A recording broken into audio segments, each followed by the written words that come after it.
الحمدللہ والصلاة والسلام علی رسول اللہ وعلی آلہ وصحبہ وموالا۔ محترم بھائیوں اور دینی بہنوں، السلام علیکم ورحمۃ اللہ وبرکاتہ۔ مائی پاتھ کا یہ 8واں کلاس ہے، اور آج بھی جیسا کہ ہم فرائیڈے کے دن جانتے ہیں کہ قرآن سیکھتے ہیں، عقیدہ سیکھتے ہیں، فقہ سے کچھ چیپٹر سیکھتے ہیں، سیرت سیکھتے ہیں اور اخلاق کے بھی کچھ حصے سیکھتے ہیں، تو آج بھی وہ ساری چیزیں سیکھیں گے۔ سب سے پہلے قرآن کریم۔ قرآن کریم سے آج ہم سورہ الاخلاص سے پڑھنے والے ہیں، لیکن اس سے پہلے ہمیں پچھلی صورتوں میں سے جو بھی سورہ آپ کو یاد ہو ہمیں سنائیے۔ پہلے ہم صورتیں سنیں گے، اس کے بعد آگے بڑھیں گے۔ چلیں، سب سے پہلے کون سنائیں گے؟ ایک ایک سورہ سنائیے۔ آج آپشن ہے، آپ کو جو سورہ یاد ہے سنائیے۔ ہیلو، السلام علیکم مولانا۔ وعلیکم السلام۔ ہاں، کون ہیں؟ یعقوب؟ جی، چلیں سنائیے۔ کون سی سورہ ہے؟ سورہ الفلق۔ الفلق۔ السلام علیکم سر۔ وعلیکم السلام۔ جی ابراہیم بھائی، ابھی ہم سنتے ہیں یعقوب سے، پھر آپ سے سنیں گے۔ چلیے، سورہ الفلق۔ اعوذ باللہ من الشیطان الرجیم، بسم اللہ الرحمن الرحیم، قل اعوذ برب الفلق من شر ما خلق ومن شر النفاثات في العقد ومن شر حاسد ومن شر حاسد، ومن شر حاسد اذا حسد۔ جی بہت اچھا۔ ہاں ابراہیم بھائی، چلیے سنائیے تو۔ انسان لفی خسر الذین آمنوا وعملوا الصالحات وتواصوا بالحق وتواصوا بالصبر۔ بہت اچھا، ماشاءاللہ۔ اور کون سنائیں گے؟ السلام علیکم۔ وعلیکم السلام ورحمۃ اللہ۔ جی سنائیے، سورہ الفلق سنائیں۔ سورہ میں سب سے چھوٹی سورہ سنا۔ چلے سنائیں۔ اعوذ باللہ من الشیطان الرجیم، بسم اللہ الرحمن الرحیم، قل ان اعطیناک الکوثر فصل لربک وانحر ان شانئک هو الابتر۔ هو الابتر، هو الابتر، هو الابتر۔ ہاں، هو الابتر۔ بہت اچھا، اچھا ہے ماشاءاللہ۔ اور کون سنائیں گے؟ جو بھی سورہ آپ کو یاد ہے سنائیے۔ السلام علیکم۔ وعلیکم السلام۔ جی سنائیے مریم، چلیے۔ اعوذ باللہ من الشیطان الرجیم، بسم اللہ الرحمن الرحیم۔ چلیں۔ قل اعوذ برب الفلق قل اعوذ برب الفلق من شر ما خلق ومن شر حاسد ومن شر غاسق اذا وقب، ومن شر غاسق، ومن شر غاسق اذا وقب، ومن شر ہاں، ومن شر النفاثات، ومن شر النفاثات، ہاں، ومن شر النفاثات فی العقد، ومن شر حاسد اذا حسد۔ جی جی، چلیں اس کو یاد کر لیں اچھی طرح سے، ٹھیک ہے نا مریم؟ اچھا، اور کون سنائیں گے؟ انشاءاللہ۔ اور کون سنائیں گے؟ السلام علیکم۔ وعلیکم السلام۔ جی جی سسٹر، چلیے ایک سورہ سنائیے تو۔ اعوذ باللہ من الشیطان الرجیم، بسم اللہ الرحمن الرحیم، تبت یدا ابی لہب وتب ما اغنی عنہ مالہ وما کسب سیصلی نارا ذات لہب وامرأته حمالة الحطب فی جیدہا حبل من مسد۔ ہاں ماشاءاللہ، بہت اچھا، بہت اچھا، ماشاءاللہ، بہت اچھا۔ اچھا، اور کون سنائیں گے؟ السلام علیکم ورحمۃ اللہ وبرکاتہ۔ وعلیکم السلام۔ چلیں سنائیں۔ أعوذ بالله من الشيطان الرجيم بسم الله الرحمن الرحيم قل يا أيها الكافرون لا أعبد ما تعبدون ولا أنتم عابدون ما عبدتم ولا أنا عابد ما عبدتم ما ولا عبدتم أنتم عابدون ما أعبد لكم دينكم ولي دين ولا انا عابد ما عبدتم لکم دینکم ولی دین۔ بہت اچھا، ماشاء اللہ، بہت اچھا۔ اور کون سنائیں گے؟ بہت اچھا، سب لوگوں نے بہت اچھا سنایا۔ اور کون سنائیں گے؟ السلام علیکم۔ وعلیکم السلام ورحمۃ اللہ وبرکاتہ۔ جی کون ہیں آپ؟ ایک میں عبداللہ بن عباس۔ جی عبداللہ، ہاں کیسے ہیں عبداللہ بھائی؟ الحمدللہ ٹھیک ہے۔ چلیں سنائیے تو عبداللہ بھائی، ایک کوئی بھی سورہ سنائیے۔ بسم اللہ الرحمن الرحیم۔ قل هو اللہ احد اللہ الصمد لم یلد ولم یولد ولم یولد ولم یکن لہ کفوا احد۔ بہت اچھا، ماشاء اللہ، بہت اچھا، بہت اچھا۔ السلام علیکم۔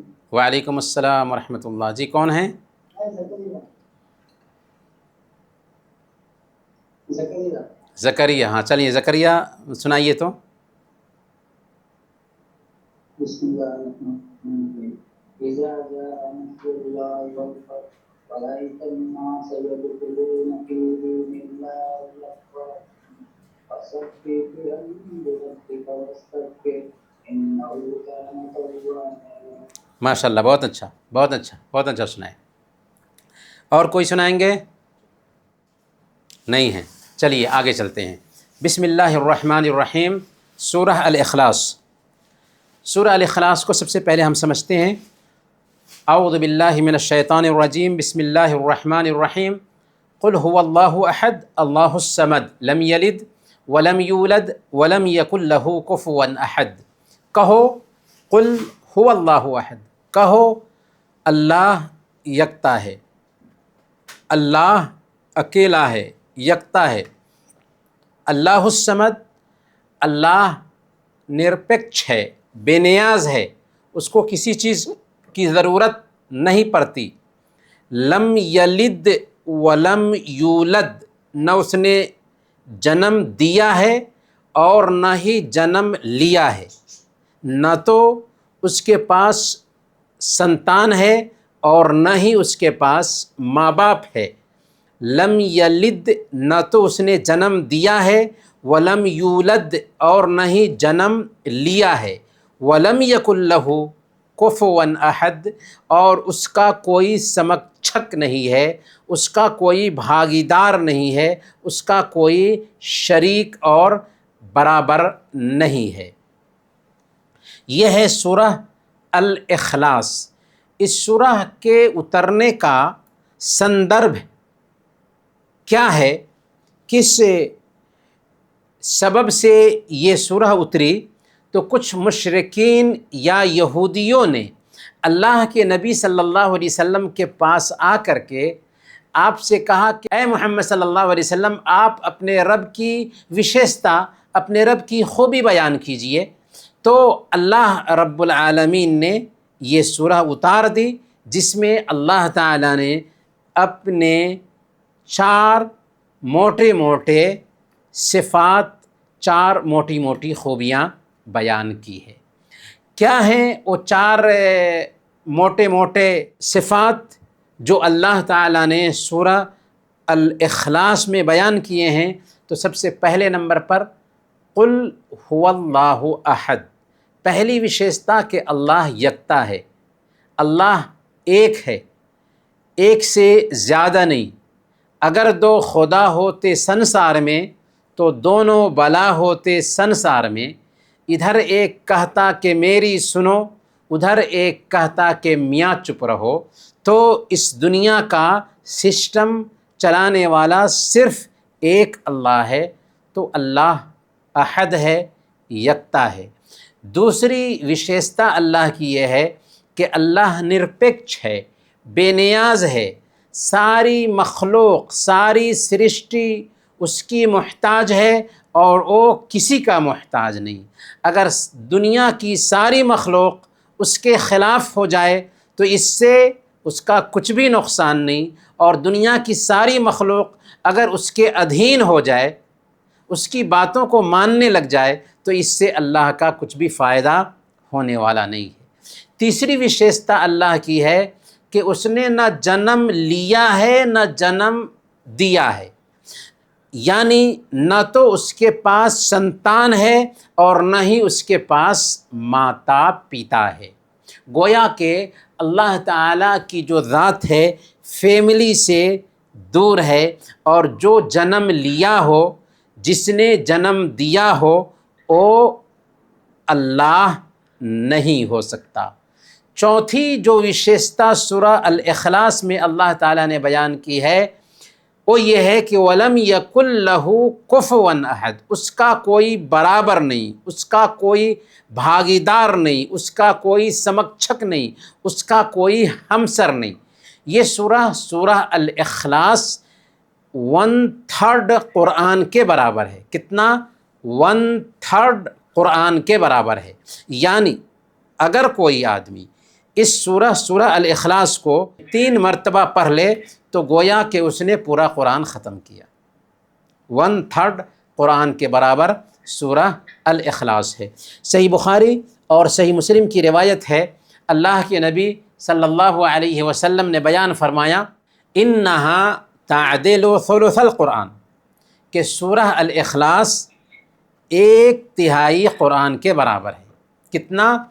1/3، 1/3 قرآن کے برابر ہے۔ تو اس سورہ کی بہت زیادہ اہمیت ہے، اور اہمیت اس لیے ہے کہ اس میں اللہ رب العالمین کی وشیشتائیں بیان کی گئی ہیں، اور جس سورہ میں اللہ کی وشیشتا بیان کی جائے اس سورہ کی اہمیت بڑھ جاتی ہے۔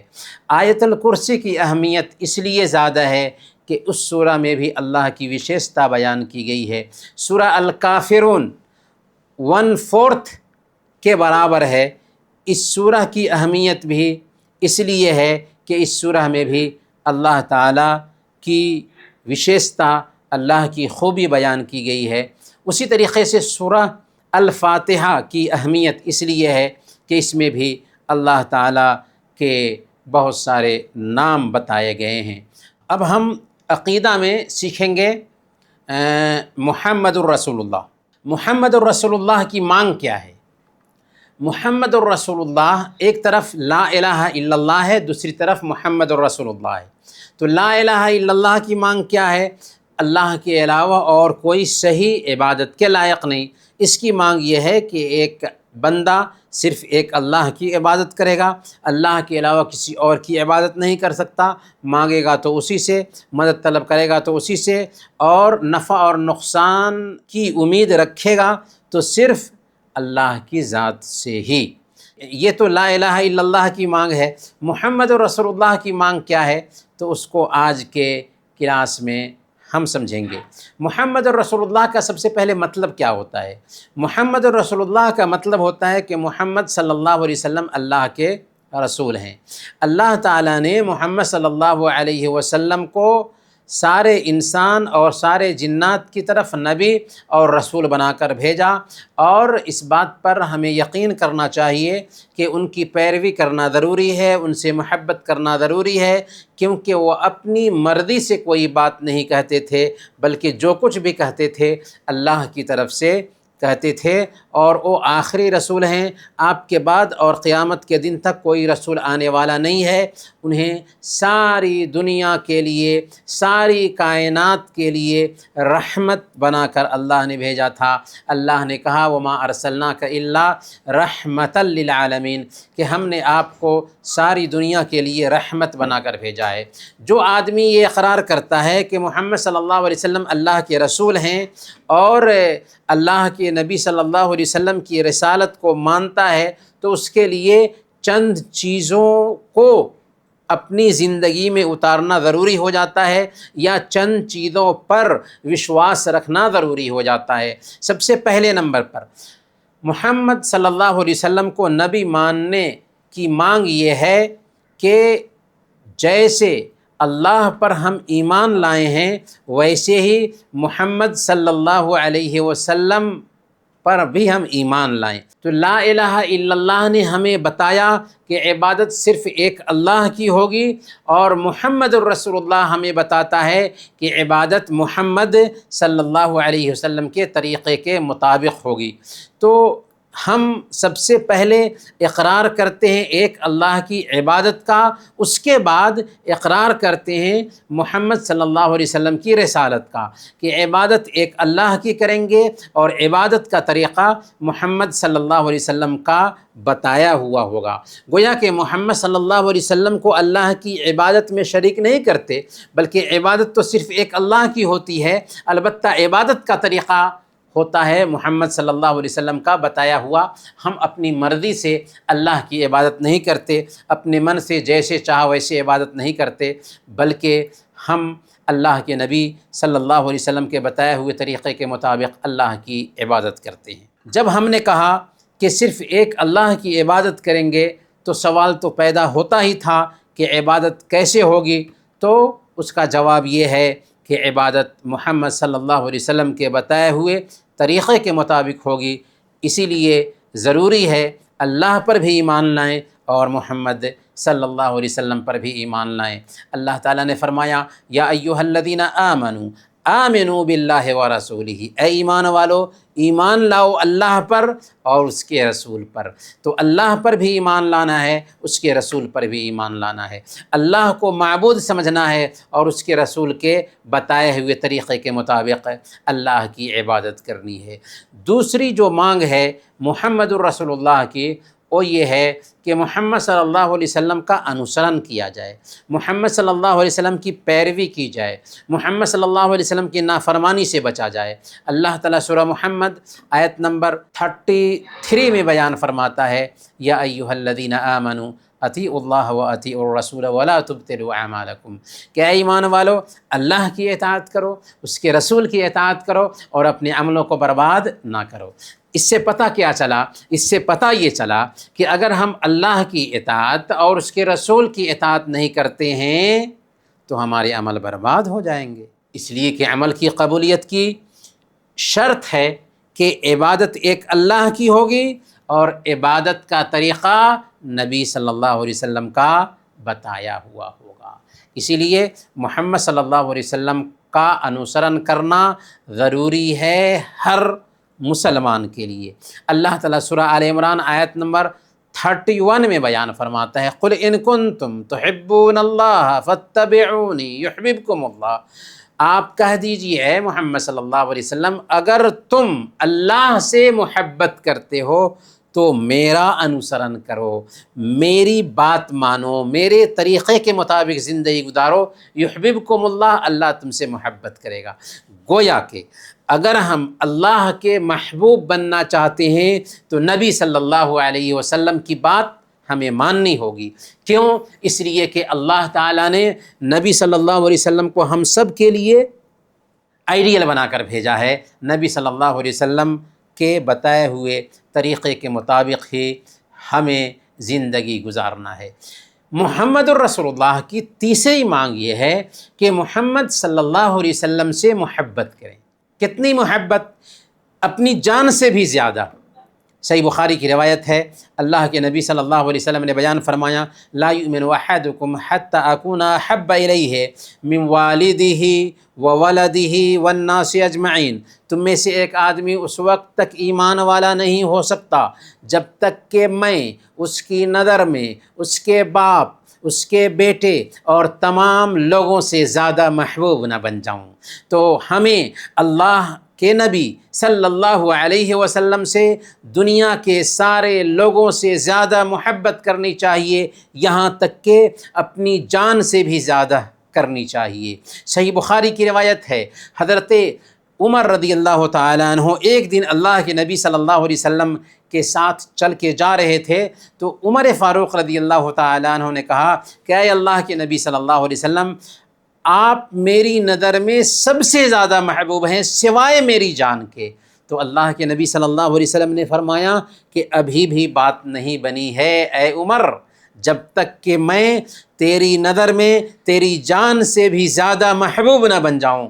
تو عمر فاروق نے کہا کہ اے اللہ کے نبی، اب آپ میری نظر میں میری جان سے بھی زیادہ محبوب ہیں۔ تو اللہ کے نبی صلی اللہ علیہ وسلم نے یہ سن کر فرمایا تھا الآن یا عمر، اب بات بنی ہے اے عمر۔ تو پتہ یہ چلا کہ ہمیں اپنے ماں باپ پہ، اپنے فیملی، اپنی دولت، جائیداد، خاندان، سب لوگوں سے زیادہ، یہاں تک کہ اپنی جان سے بھی زیادہ نبی صلی اللہ علیہ وسلم سے محبت کرنی ہے۔ کیوں ایسا ہے؟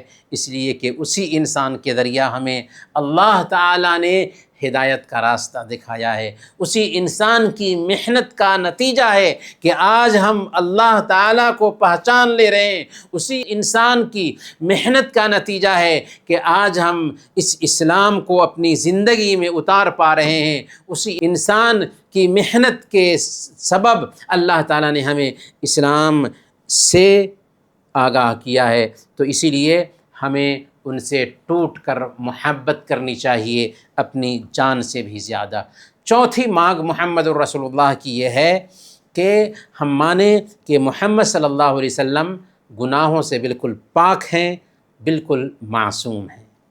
اللہ کے نبی صلی اللہ علیہ وسلم آدرش ہیں، ساری مانوتا کے لیے، بلکہ سارے وشو کے لیے، ساری ہیومینٹی کے لیے آدرش ہیں، اور جو آدرش ہوتا ہے وہ ہر اعتبار سے نمونہ ہوتا ہے، اور اس دھرتی پر کوئی بھی انسان ہر اعتبار سے نمونہ نہیں ہو سکتا، کوئی نہ کوئی اس کے اندر کسی نہ کسی ناحیہ سے کمی ضرور پائی جاتی ہے، لیکن انسانوں میں صرف محمد صلی اللہ علیہ وسلم ایک ایسے انسان ہیں جن کی زندگی میں کسی طرح کی کوئی کمی نہیں، کسی طرح کا کوئی داغ نہیں، کسی طرح کا کوئی دھبا نہیں۔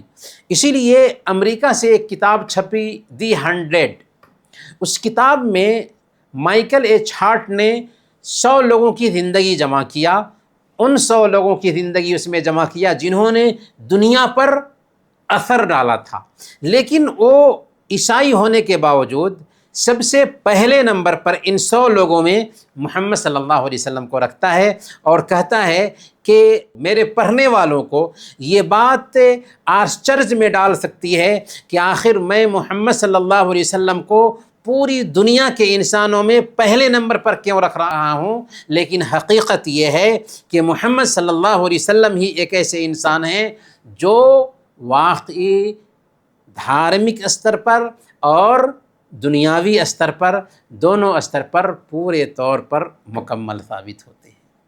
اور محمد صلی اللہ علیہ وسلم معصوم اس لیے بھی تھے کہ محمد صلی اللہ علیہ وسلم اپنی طرف سے کچھ نہیں بولتے تھے، بلکہ اللہ کی طرف سے بولتے تھے۔ اللہ فرماتا ہے سورہ نجم آیت نمبر 3 اور 4 میں وَمَا يَنْتِقُ عَنِ الْهَوَىٰ إِنْ هُوَ إِلَّا وَحْيٌ يُوحَىٰ، کہ محمد صلی اللہ علیہ وسلم اپنی مرضی سے بات نہیں کرتے، بلکہ یہ تو وحی ہے جو کی جا رہی ہوتی ہے۔ تو محمد صلی اللہ علیہ وسلم کی جو باتیں ہیں حدیث کی شکل میں، وہ ان کی اپنی بات نہیں ہے، بلکہ اللہ کی طرف سے وہ باتیں ہیں، البتہ ان کے الفاظ ہیں، ان کے شبد ہیں جو حدیث کہلاتے ہیں۔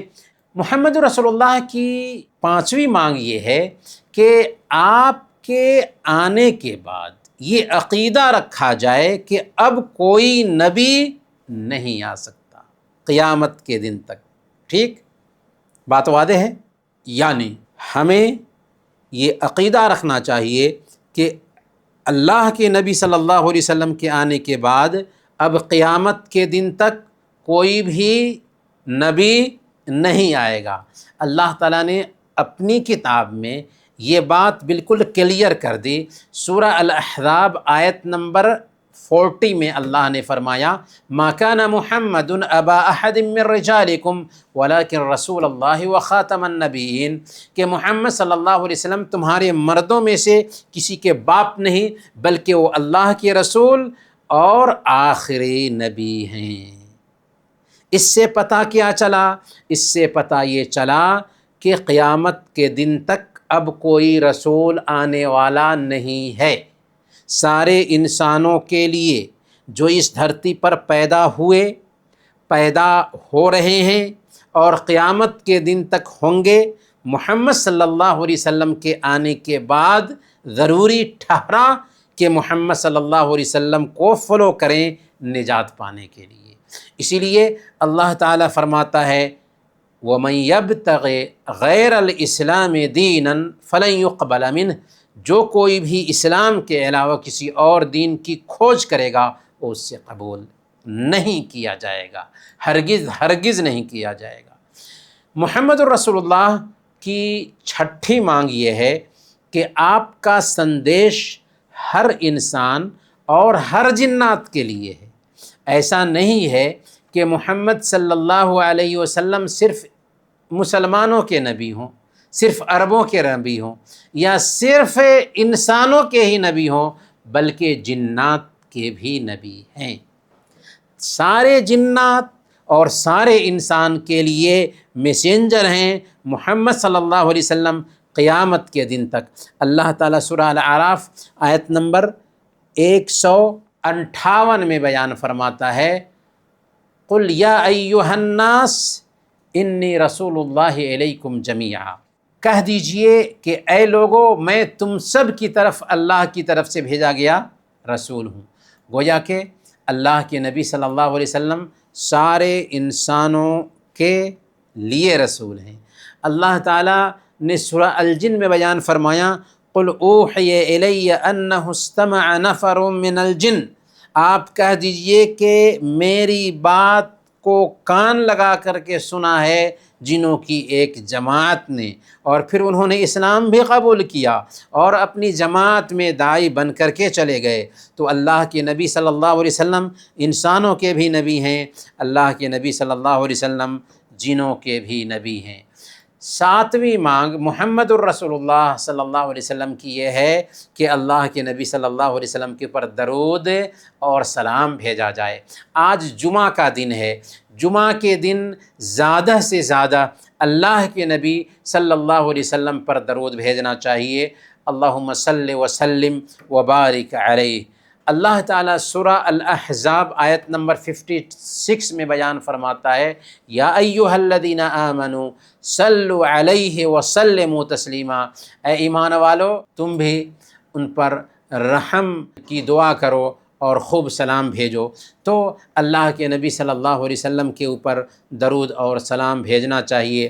جب اللہ کے نبی صلی اللہ علیہ وسلم کا نام سنیں تو ہمارے لیے ضروری ہو جاتا ہے کہ ہم کہیں صلی اللہ علیہ وسلم، صلی اللہ علیہ وسلم، یعنی اللہ کے نبی صلی اللہ علیہ وسلم کا نام لیا جائے تو فوراً کہیں گے صلی اللہ علیہ وسلم۔ میں نے کہا محمد، تو آپ جب محمد سنیں گے فوراً کہیں گے صلی اللہ علیہ وسلم۔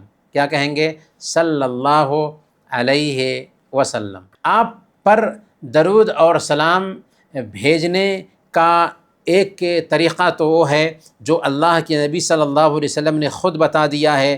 نمازوں میں ہم درود اور سلام بھیجتے ہیں، اللہم صلی علی محمد وعلی آل محمد کما صلیت علی ابراہیم وعلی آل ابراہیم انک حمید مجید، اللہم بارک علی محمد وعلی آل محمد کما بارکت علی ابراہیم وعلی آل ابراہیم انک حمید مجید، کہ اے اللہ محمد صلی اللہ علیہ وسلم پر اور محمد صلی اللہ علیہ وسلم کے پریوار پر رحمت اتار، جیسا کہ تو نے ابراہیم علیہ السلام پر اور ابراہیم علیہ السلام کے پریوار پر رحمت اتارا تھا، بے شک تو تعریف کے قابل اور بزرگ ہے۔ اے اللہ محمد صلی اللہ علیہ وسلم پر اور محمد صلی اللہ علیہ وسلم کے پریوار پر برکت اتار، جیسا کہ تو نے ابراہیم علیہ السلام اور ابراہیم علیہ السلام کے پریوار پر برکت اتارا تھا، بے شک تو تعریف کے قابل اور بزرگ ہے۔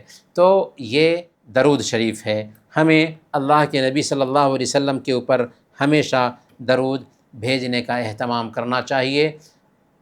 مکمل درود پڑھیں اچھی بات ہے، ورنہ اللہم صلی وسلم وبارک علیہ کہہ سکتے ہیں، یا آپ کا نام لیا جائے تو کہیں صلی اللہ علیہ وسلم۔ محمد رسول اللہ صلی اللہ علیہ وسلم کو نبی ماننے کی 8ویں مانگ یہ ہے کہ یہ عقیدہ رکھا جائے کہ اللہ کے نبی صلی اللہ علیہ وسلم نے جو بھی سندیش آپ کے اوپر اتارا گیا تھا اس سندیش کو مکمل پہنچا دیا ہے۔ امت تک سارا حکم جو شریعت میں ہو سکتا تھا سب کو کھول کھول کر پہنچا دیا۔ اسی لیے مسند احمد کی روایت ہے، اللہ کے نبی صلی اللہ علیہ وسلم بیان فرماتے ہیں، ترکتکم علی مثل البیضاء لیلها کنہارها لا یزیغ بعدی عنہا الا ہالک، کہ میں نے تمہیں ایک ایسے راستے پہ چھوڑا ہے جو بالکل چمکتا ہوا ہے، چمکتا ہوا راستہ ہے اسلام کا، اس میں کوئی گنجھلک نہیں، کوئی ڈاؤٹ نہیں، بالکل کلیئر راستہ ہے، اس کی رات بھی دن کے جیسے ہے، اس کی رات بھی دن کے جیسے ہے، اس کی رات بھی دن کے جیسے ہے، جو بھی اس سے منہ موڑے گا وہ گمراہ ہو جائے گا۔ تو میرے بھائیوں، ہمارے لیے سب سے بڑی چیز، سب سے مہان سمپتی اگر اس دھرتی پر کوئی چیز ہو سکتی ہے تو اسلام کی نعمت ہے۔ الحمدللہ کہ اللہ تعالیٰ نے ہمیں مسلمان بنایا ہے، اس سے بڑھ کر دنیا میں کوئی نعمت نہیں ہو سکتی۔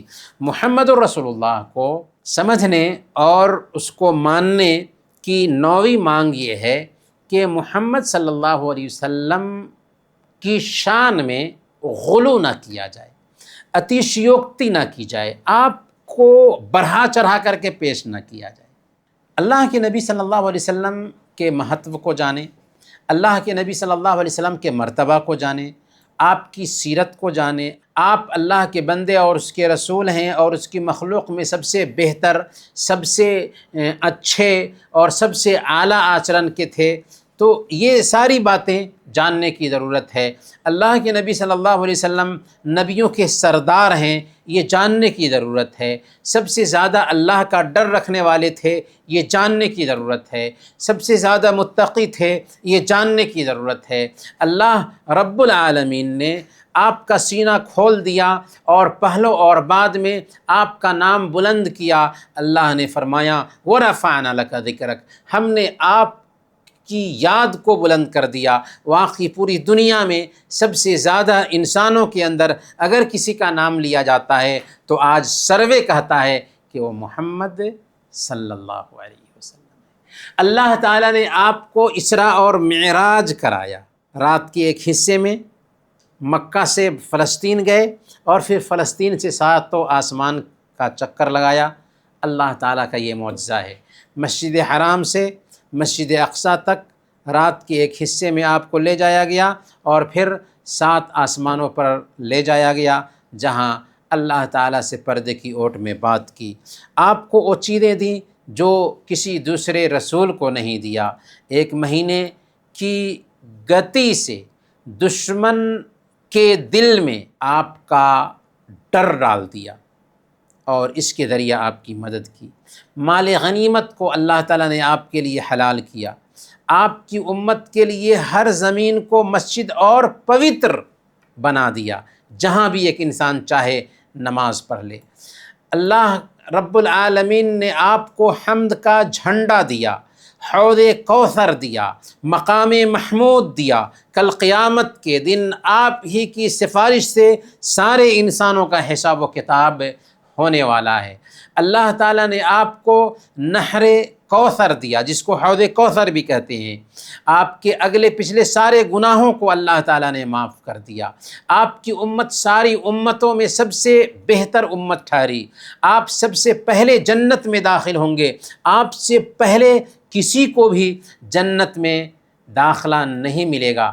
آپ کی کتاب قرآن کریم تمام کتابوں میں سب سے زیادہ بہتر، افضل اور سب سے زیادہ سرکشت ہے، اوتھینٹک ہے۔ آپ کی شریعت ساری شریعتوں میں سب سے بہتر شریعت ہے اور پچھلی ساری شریعتوں کو اس نے نرست کر دیا، منسوخ کر دیا۔ سب سے پہلے آپ کی قبر پھٹے گی، آپ ہی سب سے پہلے قبر سے نکلیں گے۔ آپ پہلے سفارش کرنے والے ہیں اور سب سے پہلے آپ کی سفارش سنی بھی جائے گی۔ ہر نبی اور رسول سے پہلے اللہ کے نبی صلی اللہ علیہ وسلم جنت میں داخل ہوں گے۔ جنت میں آپ کا مقام بلند ہوگا۔ آپ کے مقام سے اونچا کسی کو مقام نہیں دیا جائے گا۔ اللہ اور اس کے فرشتے اللہ کے نبی صلی اللہ علیہ وسلم پر درود بھیجتے ہیں اور اللہ نے ہمیں بھی حکم دیا ہے کہ ہم بھی درود بھیجیں۔ اللہم صلی وسلم وبارک علیہ۔ اللہم صلی وسلم وبارک علیہ، اے اللہ آپ پر، آپ کے اہل خانہ پر اور آپ کے تمام ساتھیوں پر سلامتی بھیج۔ لیکن ہماری ذمہ داری یہ بھی بنتی ہے کہ آپ کا اونچا مرتبہ ضرور ہے، پر آپ کو آپ کی شان سے بڑھائیں نہیں، بلکہ آپ کے درجہ ہی پر رکھیں، آپ کی شان میں غلو نہ کریں، ان کے مقام سے زیادہ اونچا نہ کریں، کیونکہ یہ گرانا ہو جاتا، کسی بھی انسان کو اس کے مقام سے اوپر رکھنا دراصل اس کو گرانا ہوتا ہے۔ اسی لیے اللہ کے نبی صلی اللہ علیہ وسلم نے بیان فرمایا، صحیح بخاری کی روایت ہے، لا تطرونی کما اطرت النصارى ابن مریم فانما انا عبد فقولوا عبد اللہ ورسولہ، میری شان میں غلو مت کرنا جیسا کہ عیسائیوں نے عیسیٰ بن مریم کی شان میں غلو کیا، میں اللہ کا بندہ ہوں لہذا تم مجھے اللہ کا بندہ اور اس کا رسول کہو۔ اسی لیے ہمیں یہ ماننا چاہیے کہ اللہ کے نبی صلی اللہ علیہ وسلم انسان تھے، جیسے دوسرے رسول پیدا ہوتے ہیں ویسے ہی اللہ کے نبی صلی اللہ علیہ وسلم مٹی سے بنے تھے، انہیں غیب کا علم نہیں تھا۔ اللہ نے فرمایا سورہ الکہف آیت نمبر 110 میں، قل انما انا بشر مثلکم، کہ آپ فرما دیجئے کہ میں تمہاری ہی جیسے ایک انسان ہوں، یوحی الیہ، فرق یہ ہے کہ میری طرف وحی آتی ہے۔ اسی طریقے سے آپ کو غیب کا بھی علم نہیں تھا۔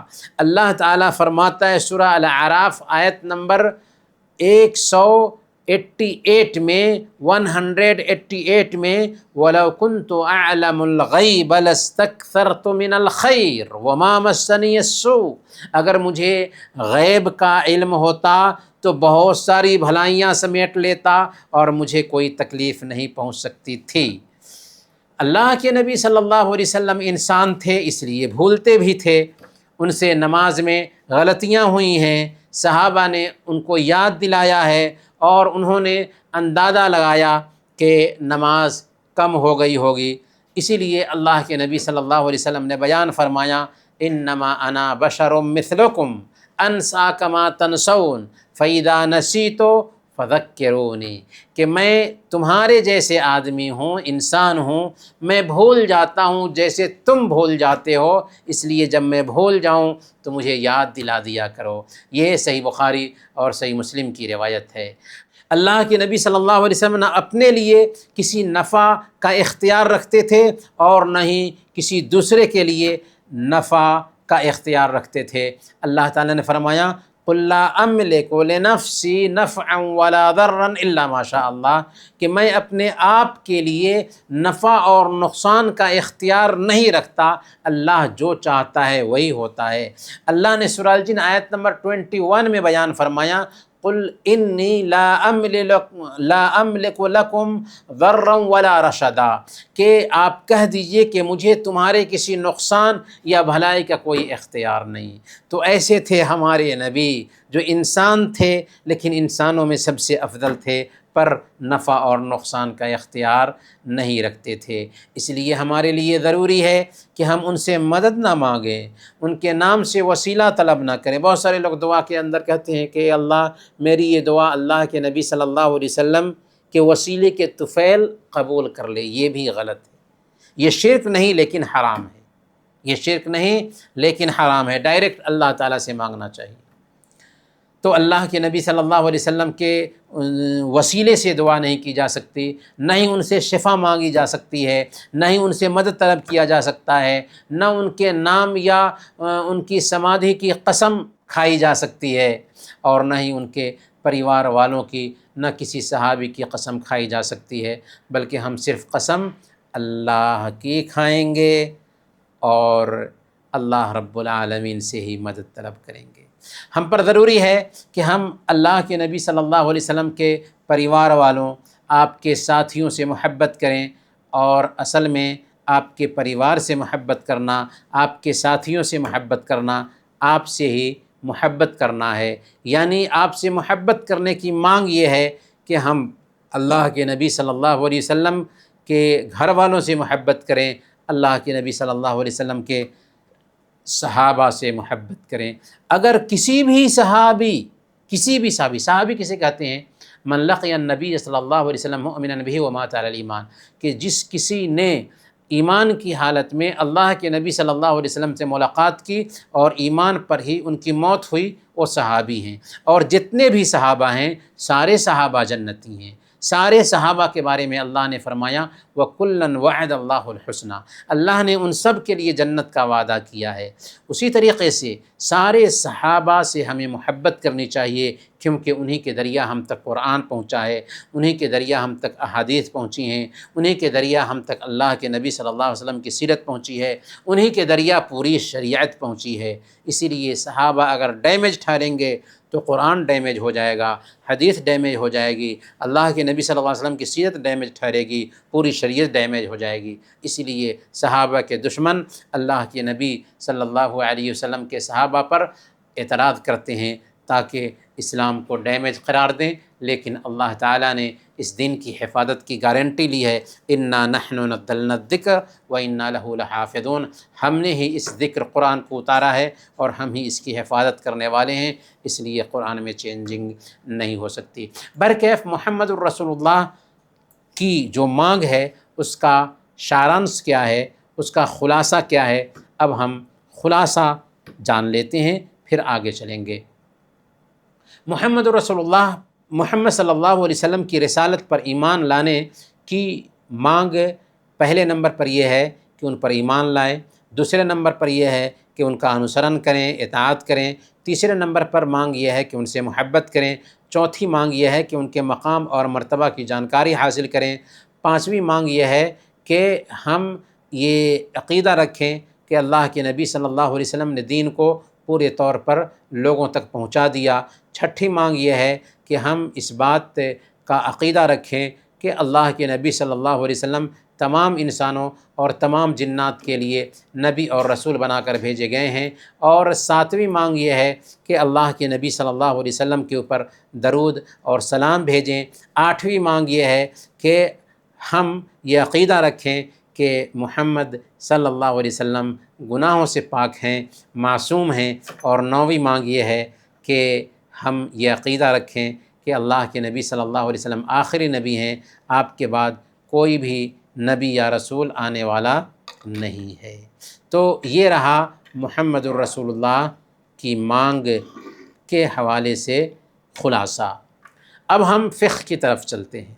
فقہ میں سب سے پہلے ہم عیدین کی نماز کے بارے میں جانیں گے، جنازہ کی نماز کے بارے میں جانیں گے، استسقاء کی نماز کے بارے میں جانیں گے، اسی طریقے سے سورج گرہن اور چاند گرہن کی نماز کے بارے میں جانیں گے، نفلی نمازوں کے بارے میں جانیں گے، فرض نمازوں سے پہلے اور بعد کی سنت مؤکدہ کے بارے میں جانیں گے، اور رات کی نماز اور وتر کی نماز وغیرہ، چاشت کی نماز وغیرہ اور استخارہ کی نماز وغیرہ کے بارے میں تفصیل سے انشاءاللہ جانیں گے۔ تو سب سے پہلے ہم جانتے ہیں عیدین کی نماز۔ عیدین اللہ رب العالمین نے مسلمانوں کو دو ہی عیدیں دی ہیں۔ شوال کی پہلی تاریخ کو عید الفطر منائی جاتی ہے، اور 10 ذی الحجہ کو عید الاضحیٰ منائی جاتی ہے۔ گویا کہ مسلمانوں کے پاس سال میں صرف 2 عیدیں ہوتی ہیں، تیسری کوئی عید نہیں ہے۔ تیسری اگر کوئی عید اختیار کر رکھے ہوں مسلمانوں نے تو وہ ان کی بنائی ہوئی عید ہوگی، لیکن اللہ نے صرف 2 عید ہی دیا ہے، عید الفطر اور عید الاضحیٰ۔ عید الفطر اور عید الاضحیٰ کی جو نماز ہوتی ہے وہ جماعت سے ادا کی جاتی ہے، 2 رکعت نماز ہوتی ہے، اس میں زور سے قرأت ہوتی ہے۔ پہلی رکعت میں قرأت سے پہلے 7 زائد تکبیریں ہوتی ہیں، پھر اس کے بعد سورہ فاتحہ پڑھی جاتی ہے اور کوئی سورہ پڑھی جاتی ہے، اور دوسری رکعت میں قرأت سے پہلے 5 تکبیرات زوائد ہوتی ہیں، پھر اس کے بعد سورہ فاتحہ پڑھی جاتی ہے، کوئی دوسری سورہ پڑھی جاتی ہے، اور باقی نماز جو ہے نا جیسے عام نمازیں پڑھی جاتی ہیں ویسی ہی ادا ہوتی ہیں۔ اس کے بعد امام خطبہ دیتا ہے۔ نماز کے لیے نہ اذان دی جاتی ہے اور نہ ہی اقامت کہی جاتی ہے، پہلے نماز ہوتی ہے اور نماز کے بعد خطبہ دیا جاتا ہے۔ جنازہ کی نماز کیا ہے؟ ایک مسلمان کا دوسرے مسلمان پر یہ حق ہے کہ اگر اس کی وفات ہو جاتی ہے تو اس کے جنازہ کی نماز پڑھے، اسی کو نماز جنازہ بھی کہتے ہیں۔ اس کا طریقہ کیا ہے؟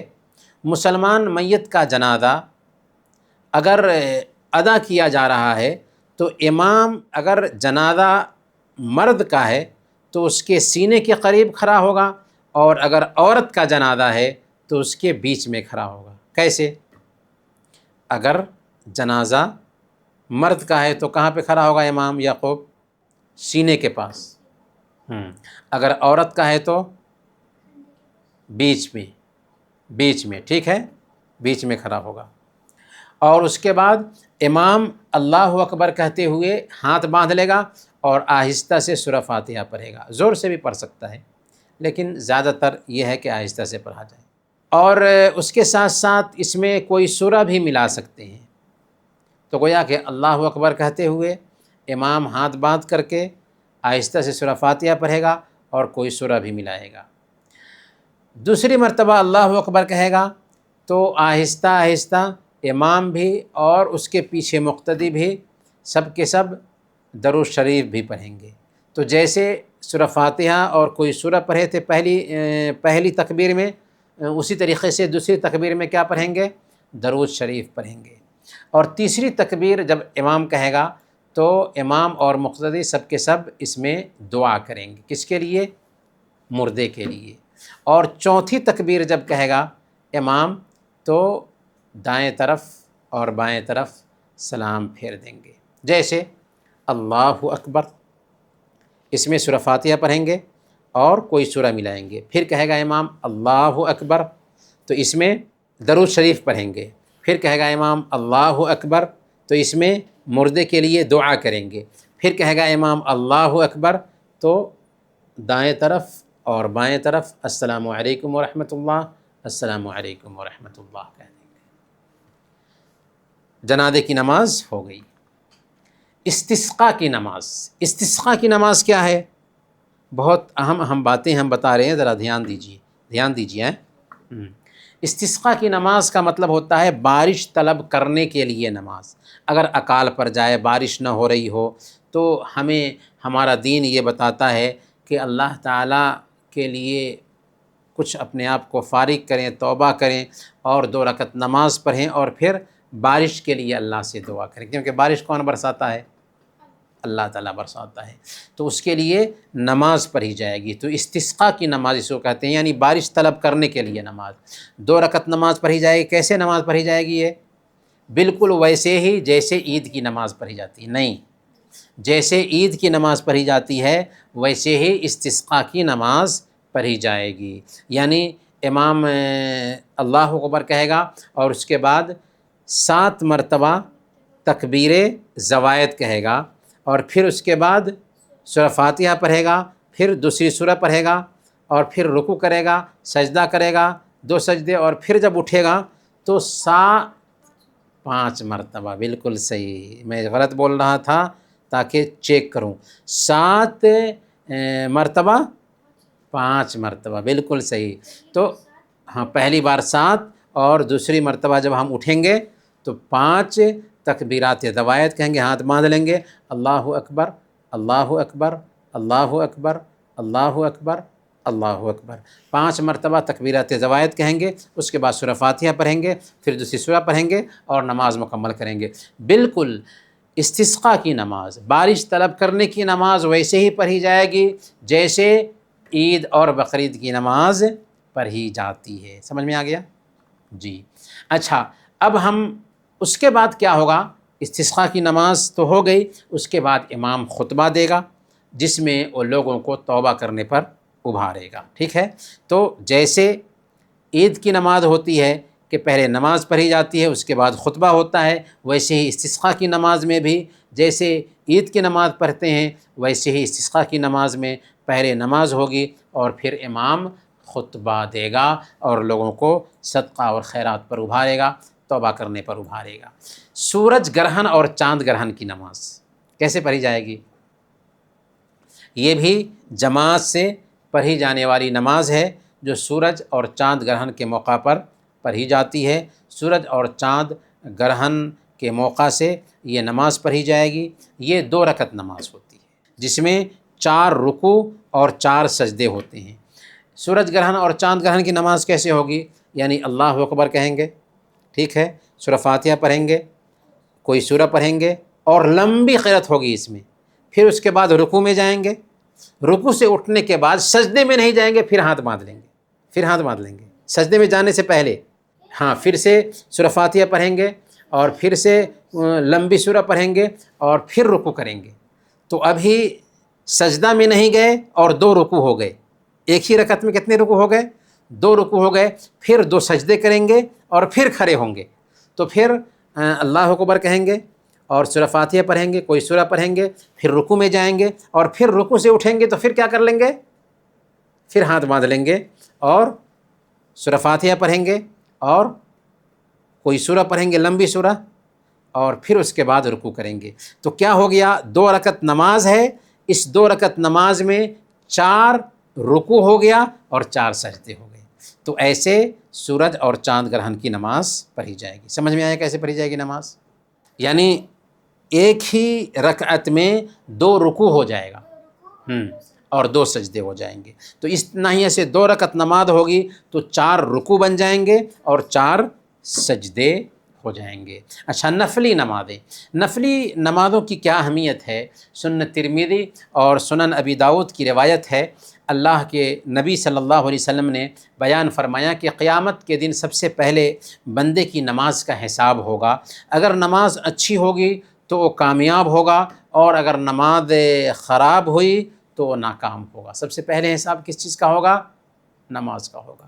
اگر فرض نماز میں کمی ہوگی تو اللہ تعالیٰ فرمائے گا، دیکھو کیا میرے بندے کے پاس نفلی عبادتیں بھی ہیں، ان کے ذریعہ فرائض کی کمی پوری کر دو، ان کے ذریعہ فرائض کی کمی پوری کر دے گا اللہ تعالیٰ۔ تو یہ بہت بڑی بات ہے کہ سب سے پہلے اللہ تعالیٰ کس چیز کے بارے میں سوال کرے گا؟ نماز کے بارے میں پوچھے گا۔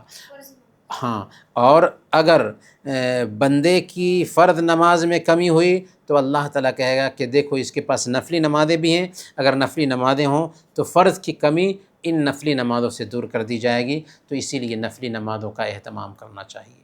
فرض نمازوں کے بعد اور پہلے جو سنتیں ہیں وہ کون کون سی ہیں، ان کو جانتے ہیں۔ فرض نمازوں سے پہلے اور بعد کی جو سنتیں ہیں وہ سنت مؤکدہ کہلاتی ہیں۔ کیا کہلاتی ہیں؟ سنن مؤکدہ۔ سنن مؤکدہ یہ کون کون سی نمازیں ہیں؟ یہ ظہر سے پہلے 4 رکعت اور ظہر کے بعد 2 رکعت، مغرب کے بعد 2 رکعت، عشاء کے بعد 2 رکعت اور فجر سے پہلے 2 رکعت، کل ملا کر کے 12 رکعت سنتیں بنتی ہیں۔ ٹھیک ہے، 12 رکعت سنتیں بنتی ہیں۔ انہیں ادا کرنے سے کیا فائدہ ہوتا ہے؟ اللہ کے نبی صلی اللہ علیہ وسلم سے حضرت ام حبیبہ رضی اللہ تعالی عنہ صحیح مسلم کی روایت کے مطابق نقل کرتی ہیں کہ میں نے اللہ کے نبی صلی اللہ علیہ وسلم کو فرماتے ہوئے سنا کہ جس کسی مسلمان بندے نے دن اور رات میں فرض کے علاوہ 12 رکعت سنتیں پڑھی، اللہ تعالیٰ کیا کرتا ہے؟ جنت میں اس کے لیے گھر بناتا ہے۔ جی، جنت میں اس کے لیے اللہ تعالیٰ گھر بناتا ہے۔ تو اسی لیے سنت نمازوں کو بھی اہمیت دینا چاہیے۔ رات کی نماز اور وتر کی نماز کی کیا اہمیت ہے؟ صحیح بخاری کی روایت ہے، اللہ کے نبی صلی اللہ علیہ وسلم نے بیان فرمایا، صلاۃ اللیل مثنی مثنی، رات کی نماز 2 رکعت کر کے پڑھی جائے۔ فَإِذَا خَشِيَ أَحَدُكُمْ الصُّبْحَ صَلَّى رَكْعَةً وَاحِدَةً تُوتِرُ لَهُ مَا قَدْ صَلَّى، اگر کسی کو ڈر ہو کہ صبح ہو جائے گی، فجر کی اذان ہو جائے گی تو 1 رکعت پڑھ لے، ساری نماز اس کی وتر بن جائے گی۔ تو رات کی نمازوں کو پڑھنے کا طریقہ یہ ہے کہ 2 رکعت پڑھیں، سلام پھیر دیں، 2 رکعت پڑھیں، سلام پھیر دیں، 2 رکعت پڑھیں، سلام پھیر دیں، اخیر میں 1 رکعت پڑھ لیں، ساری نمازیں وتر بن جائیں گی۔ وتر کی نماز کا وقت کب سے ہے؟ وتر کی نماز کا وقت جو ہے نا، عشاء کے بعد سے لے کر کے فجر کی اذان سے پہلے پہلے تک ہے۔ وتر کی نماز کتنی رکعت ادا کی جائے گی؟ 1 رکعت سے لے کر کے 13 رکعت تک ادا کی جا سکتی ہے۔ اللہ کے نبی صلی اللہ علیہ وسلم تہجد کی جو نماز ہے زیادہ تر 11 رکعت پڑھتے تھے، کبھی کبھار آپ نے 13 رکعت بھی پڑھی ہے۔ آخری جو 3 رکعتیں ہوں گی ان میں سورہ الاعلیٰ پہلی رکعت میں، دوسری رکعت میں سورہ الکافرون اور تیسری رکعت میں سورہ الاخلاص پڑھی جائے گی، جس کو وتر کی آخری 3 رکعتیں کہہ سکتے ہیں۔ چاشت کی نماز، چاشت کی نماز کیا ہے؟ اسی کو صلاۃ الضحیٰ بھی کہتے ہیں، ضحیٰ کی نماز۔ چاشت کی نماز کب پڑھی جاتی ہے؟ یہ سورج نکلنے کے 15 منٹ کے بعد سے لے کر کے سورج ڈھلنے تک پڑھی جاتی ہے۔ تو سورج ڈھلنے، زوال سے پہلے اور سورج نکلنے کے 15 منٹ بعد سے جو نماز پڑھی جائے اس نماز کو چاشت کی نماز کہتے ہیں۔ اس کی کیا اہمیت ہے؟ اللہ کے نبی صلی اللہ علیہ وسلم نے صحیح بخاری اور صحیح مسلم کی روایت کے مطابق بیان فرمایا۔ حضرت ابو ہریرہ، صحیح بخاری اور صحیح مسلم کی روایت ہے، حضرت ابو ہریرہ رضی اللہ تعالیٰ عنہ بیان فرماتے ہیں، اوصانی خلیلی بثلاث، میرے دوست یعنی نبی صلی اللہ علیہ وسلم نے مجھے 3 باتوں کی وصیت کی کہ کیا وصیت کی؟ لا ادعوہن حتی اموت، میں موت تک انہیں نہیں چھوڑ سکتا۔ کس چیز کی وصیت کی؟ صوم 3 ایام من کل شہر، کہ میں ہر مہینے 3 روزے رکھوں، وصلاۃ الضحیٰ، اور چاشت کی نماز پڑھوں، ونوم علی وتر، اور وطر پڑھ کر کے سوؤں۔ تو یہ وصیت کی تھی حضرت ابو ہریرہ رضی اللہ تعالیٰ عنہ کو اللہ کے نبی صلی اللہ علیہ وسلم نے، اور حضرت ابو ہریرہ رضی اللہ تعالیٰ عنہ کہتے ہیں کہ جب تک کہ میں زندہ رہوں گا انہیں نہیں چھوڑ سکتا۔ کیا وصیت تھی؟ کہ ہر مہینے 3 روزے رکھوں، چاشت کی نماز پڑھوں اور وطر پڑھ کر کے سوؤں۔ تو یہ بھی بہت بڑی چیز ہے، اگر ہم سے ہو سکتا ہے تو ہمیں بھی ہر مہینے 3 روزے رکھنا چاہیے۔ یہ ایام بیت کے روزے ہوں تو اور اچھے ہوں، یعنی 13، 14 اور 15 ہجری کیلنڈر کے اعتبار سے ان تاریخوں کے روزے، 13 تاریخ، 14 تاریخ اور 15، 13، 14 اور 15، یہ 3 تاریخ کے روزے رکھنے بہت ہی اہمیت کے حامل ہیں۔ اسی طریقے سے چاشت کی نماز پڑھنے کی بھی بہت اہمیت ہے، اور ایک حدیث میں بتایا گیا ہے کہ اس کے ذریعہ ہمارے جسم کے جو 360 جوڑ ہیں ان جوڑوں کا کفارہ بھی ادا ہو جاتا ہے۔ چاشت کی نماز کتنی رکعت پڑھی جائے گی؟ تو 2 رکعت سے 8 رکعت تک اللہ کے نبی صلی اللہ علیہ وسلم سے چاشت کی نماز ثابت ہے، 2 رکعت سے 8 رکعت تک۔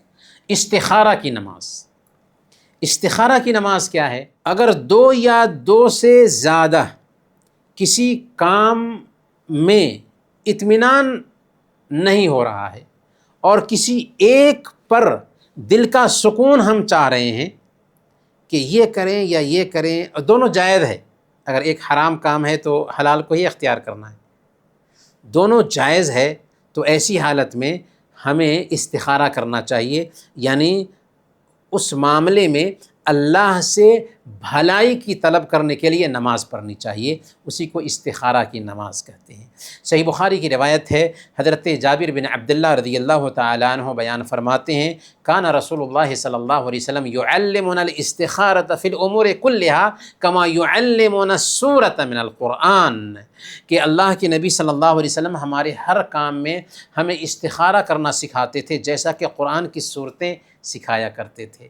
تو آپ فرماتے کہ جب کوئی آدمی کسی کام کا ارادہ کرے تو 2 رکعت ادا کرے اور پھر فارغ ہونے کے بعد یہ دعا پڑھے۔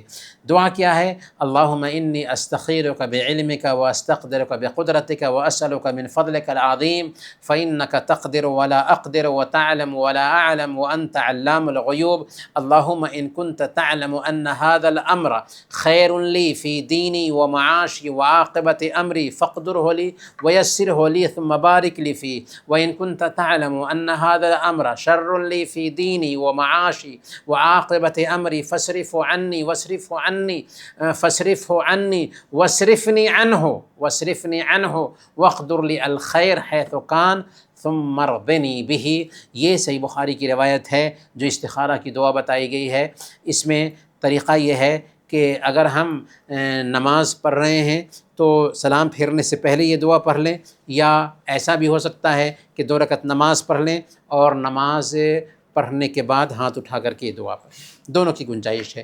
تو گویا کہ نماز استخارہ کے لیے 2 رکعت نماز پڑھی جائے گی، اور سلام پھیرنے سے پہلے یہ دعا پڑھی جائے گی، یا سلام پھیرنے کے بعد ہاتھ اٹھا کر بھی یہ دعا پڑھ سکتے ہیں۔ کسی کو اگر استخارہ کی یہ دعا یاد نہیں ہے تو دعا کی کتاب سے بھی وہ پڑھ سکتا ہے، لیکن استخارہ کسی دوسرے سے نہیں کروایا جائے گا، بلکہ خود استخارہ کرے گا ایک آدمی، اگر اس کو 2 کاموں میں سے کسی ایک کام پر اطمینان نہیں ہو رہا ہے تو۔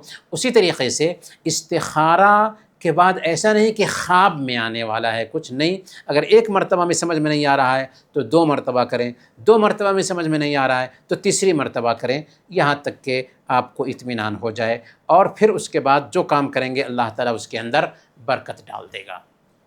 تحیۃ المسجد، تحیۃ المسجد صحیح بخاری اور صحیح مسلم کی روایت ہے، حضرت ابو قتادہ رضی اللہ تعالیٰ عنہ بیان فرماتے ہیں کہ اللہ کے نبی صلی اللہ علیہ وسلم نے بیان فرمایا، اذا دخل احدکم المسجد فلا یجلس حتی یصلی رکعتین، کہ تم میں سے جو کوئی بھی مسجد میں داخل ہو تو 2 رکعت پڑھے بغیر نہ بیٹھے۔